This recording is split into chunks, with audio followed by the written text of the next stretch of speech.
Greetings, everyone. We are Group 7 of Entrepreneurship and Innovation. Our group members are Jaspreet Kaur, that is me, Dishita Bansal, Rahul Raj, Saurabh Jain, Devang Jalan, Abhishek Math, Rashi Jain, and Deval Agarwal. The future is green energy, sustainability, and renewable energy. Napier grass is an ideal substrate for biogas production. Biogas plants with high load technology can use Napier grass as a solution to satisfy the increasing demand of power generation, which is often caused by increased industrialization or tourism in any country. This biogas yield is demonstrated by Napier grass that has an age of like 2 to 3 months only. This yields a biogas output of 140 to 145 cubic meter per ton. This Napier grass is so cheap in production that the payback for this type of biogas plant is comparable to the payback of biogas plants using the waste also. To provide 1 megawatt from a biogas plant, raw materials of like 70 tons of Napier grass per day is needed. We could produce like 6.25 tons of biogas of 170 kilowatt per day from 1 hectare of Napier grass. And there are many initiatives taken by the government of India to promote sustainable power production. So this is also part of the government's massive project. The government helps in setting up the factory by providing subsidies in this area also, and as the government is also involved, the banks do provide loans with less collateral, less interest rate. There is a tie-up between public companies like IOC, BPCL, so the gas produced in the facility is bought by these companies. Now let us look at the process. How do we get biogas from Napier grass? So first of all, we take Napier grass, which is almost 2 to 3 months old and approximately 2 meters long. Then this Napier grass is pulverized to get finer particles. This is our first step. After that, it goes through an anaerobic sludge blanket technology. First, it passes from a core screen where materials which are greater than 0.5 mm are removed in diameter, and granules are washed then with tap water.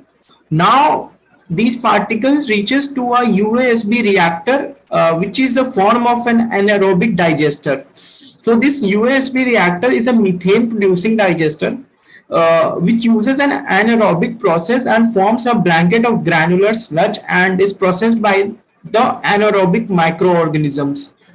After this, the batch fermentation is done. In this setup, there are glass bottles with varying Napier gas content. The bottles are continuously flushed with nitrogen gas to generate anaerobic conditions. CH4 fermentation is conducted at around 37 degrees centigrade with rotatory magnetic bar. So after that, what happens is the total solid, volatile fatty acids, pH and alkalinity are determined according to the standard methods.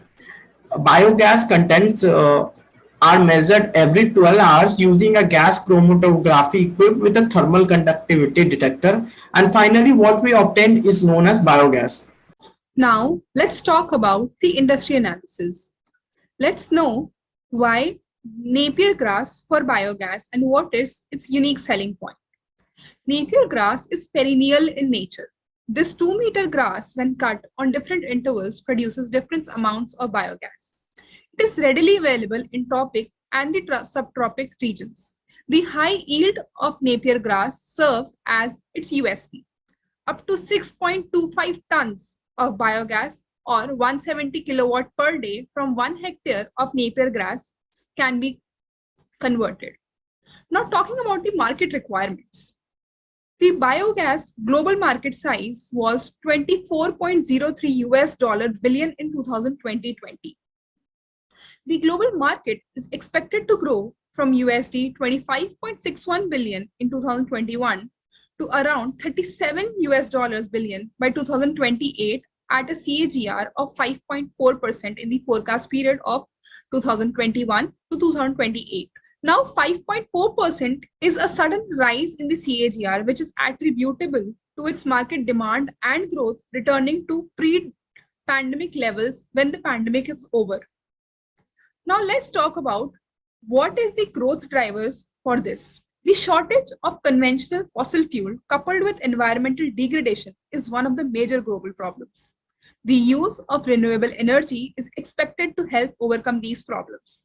Now, this gas from Napier gas plays a crucial role in forming a sustainable society and reducing dependency on oil. This gas includes high content of methane, which is further upgraded to biomethane. Biomethane has the same properties as natural gas and can be converted easily to a renewable fuel for natural gas vehicles.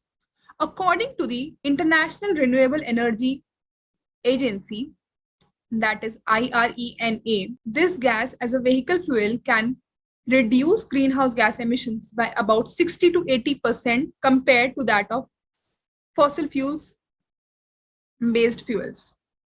Presently in Germany, around 150 filling stations offer 100% biomethane. Thus, increasing the production of automobiles is projected to boost the demand for biomethane. Let's now talk about the market share. The market can be segmented into electricity generation, heating, combined heat and power, and others on the basis of the application. Electricity demand is growing continuously owing to the enhanced living standards and electrification of transport. The heating segment is projected to gain more traction during the forecast period. In the updated energy directive, the member states need to achieve target to increase renewable energy in heating and cooling by 1.3 points per year, which would open up doors for heating applications.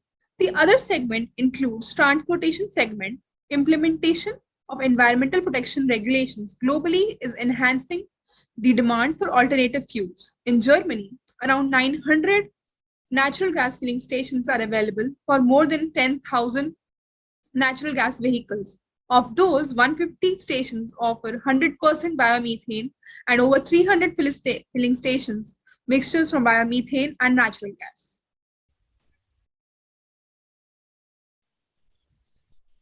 So now let's talk about the customers of our product. So first is target. So our target market is both businesses and individuals. Businesses can use biogas as an alternative to natural gas, like in food processing industries, hotels to keep the surroundings warm, and in industries where heating and high energy requirement is necessary. The other segment is individual. So in backward areas, it can be used as cooking gas and as an alternative fuel to keep the houses warm. Second is segment. The first basis for segmentation is the end consumer, so B2B and B2C. In B2B segment, we will cater the industries mentioned above. In B2C, the needs of rural households can be fulfilled as they are still dependent on firewood and coal for their daily requirements. Customer needs. So firstly, customer needs cost efficient sources of energy as compared to the energy they are currently using. Secondly, customers value sustainability and people today are moving towards eco-friendly products. So people actually care about what they are giving back to the environment. Hence, this kind of product will give them the sense of satisfaction as they can actually help in decarbonization to some extent. Moreover, biogas has a very low carbon emission. And thirdly, customer needs a product that is readily available and whose services is fast and they can rely on. Now coming to competitor analysis. The competitor of our business is any traditional natural gas producer, as biogas is its substitute. Any company that produces biogas from any kind of material, be it urban household waste or farm waste or crops grown specifically for biogas production, is our competitor. Currently, biogas in India is still an underpenetrated business segment, which requires attention to cope up with the increasing rate of energy demands and higher needs of alternate source of clean energy. So we have selected three companies. The first one is Quantum Green. Quantum Green is an indirect competitor as it makes biogas from household waste material. It provides energy to its customers from the waste that earlier used to end up in landfills.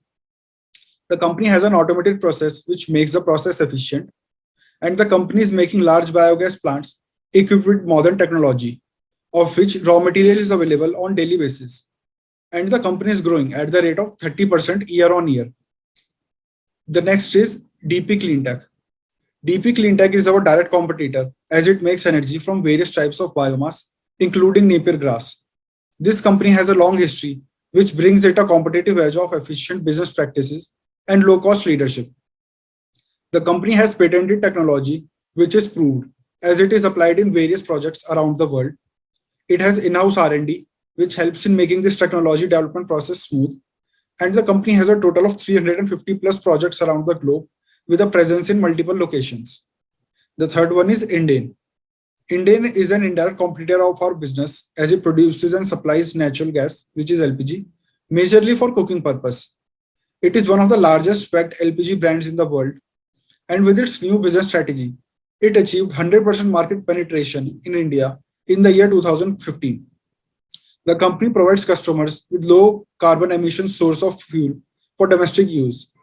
And the popularity of this source of energy is because the government provides subsidies to the consumers and it has a very low maintenance cost from a customer's perspective. So now talking about the value creation, biogas made from Napier grass is sustainable as it is made from a plant-based product that is abundant in nature. It is green as Napier grass absorbs a high amount of carbon dioxide from atmosphere with a production yield of 87 tons per hectare per year. To generate 1 megawatt per hour of electricity from a biogas plant, 70 tons of Napier grass per day is needed. Napier grass is species of grass that requires low nutrients, easy to cultivate, and can grow in harsh conditions like droughts or poor soil conditions. It is a form of lignocellulosic material which is abundant on earth, simply saying dried biomass which is rich in carbon and can be used to convert to energy. The equipment and maintenance cost of biogas made from Napier grass is about 50% less than that of LPG. So it is a good substitute for LPG given the technological and commercial viability.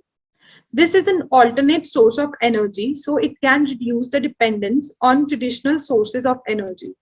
As the raw material will develop locally, the impact of volatility of fossil fuel prices can be reduced. With this source of energy, electricity or other forms of energy can be easily supplied to backward areas. And biogas can be supplied to rural or urban areas in different forms, like gas for cooking in rural areas and as electricity in urban areas, etc. Now I will be taking up the challenges. Biogas plants require high capital investment in terms of upfront investment in equipment and maintenance cost. The plant requires land in acres, a large amount of raw material is used, and process has a time-taking gestation period.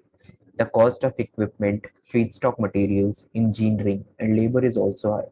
So to gain a competitive advantage, economies of scale are to be achieved. The process of feedstock buying, storing, and sorting are challenging and is very costly. The operation of plants and the sales and distribution of this gas is also very costly. Now, one point that is very important here is the high capital investment for plant setup and operation may hinder market growth as it is still an undiscovered market segment. Thank you. Let me talk about the goals of the project. So goals are divided into two, long-term and short-term. So the long-term goals are to collaborate with corporations and government agencies to develop biogas sector, to mitigate causes of climate change by preventing black carbon and methane emissions by petrol diesel vehicles, to promote the development of biogas plants of all sizes, from household to large-scale commercial plants, to participate in and organizing of biogas related events, and to promote R&D with research and educational institutions. The short-term goals would be to collaborate with all producing companies to set up CNG outlets, to promote biogas at the grassroots with the help of NGOs or NPOs, to provide clean gaseous fuel mainly for cooking and lighting purposes, to provide organic biomanure to reduce use of chemical fertilizers.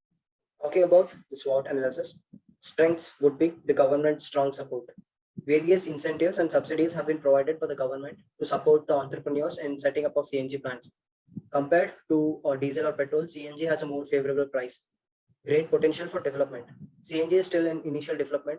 It is predicted that by 2030, half of the vehicles manufactured will be CNG run due to the combined efforts of government and car manufacturing companies. It is environment friendly. CNG is a cleaner fuel unlike petrol or diesel cars which emit toxic chemicals in the air. The production cost of CNG is lower than that of petrol or diesel. Only the initial cost of setting up of plant is costly, but later on, the cost of producing every liter of CNG becomes cheaper. Weaknesses would be heavy duty public transport vehicles like buses, truck cannot run on CNG or CNG, as they still use conventional engines which still run on diesel. So advanced technology is yet to be developed. The cost of switching from petrol or diesel run vehicles to CNG run vehicle is high.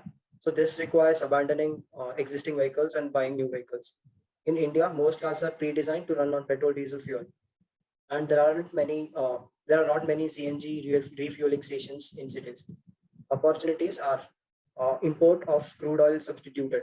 As India is dependent on imported crude oil, use of CNG can make India self-reliant.